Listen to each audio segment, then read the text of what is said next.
More resting than work. Baldi-balding apple.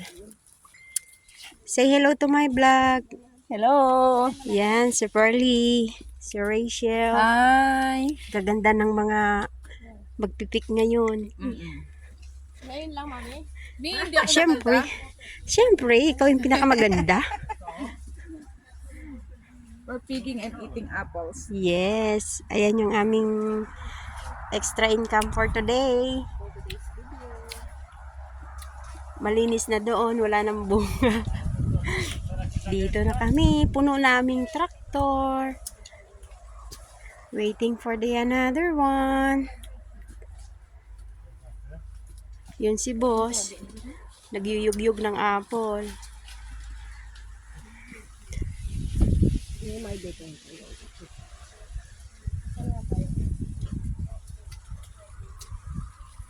Tapos pag sa Pinas ka, sasabihin mo, namimitas ako ng apple, nakakain pa ako ng marami. Nakadala ka pa ng marami. Pag uwi sa bahay. Dito pa marami pa tayong yuyug-yugin. Puno pa. Puno na yung traktor. Hintayin namin yung isa.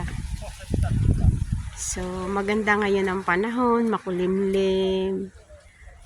Yan guys. Malayo-layo pa oh. Maraming farm itong aming boss dito na pinagpa-part-time-man. So, 8 kami ngayong araw.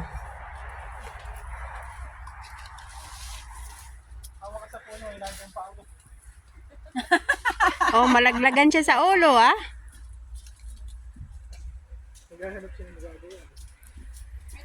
Ayan si Ron, ang aming tagabuhat. Si Richard Gomez. Ron, tapos mag-viral ka pala dyan sa ano niya. Kasi sabi niya, Yes. meron pala ano doon sa Apollo, Richard Wala Gomez. dito si Dawn Solweta. Hahanapin pa namin. Hindi si Donna, si Lucy Torres. Ah, sila si Torres. Hindi, yun kasi yung collab team niya before eh. Kain-kain muna. O diba? Mahaba ngayon yung ano natin kasi malayo itong farm niya. Mahaba yung rest natin Saka kaysa sa hindi pa rin dinala doon, no? Hindi, hintayin mo na yung ano, yung isa. Tapos, dadali niya yung ano, isa. O, diba? Diba ang tamis? Oo nga. So, yun guys.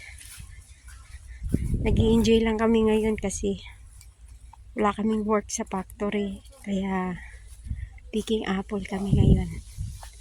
Yan o. Hindi na kasi maganda yung ano dito, yung quality ng apple. Kaya, niyuyug-yug siya and then, ginagawang apple juice. Pero, ang lalaki. Sayang. Maganda pa naman nun, oh. Diba? Yun. So, ganun dito. So, thank you for watching, guys. For today vlogs.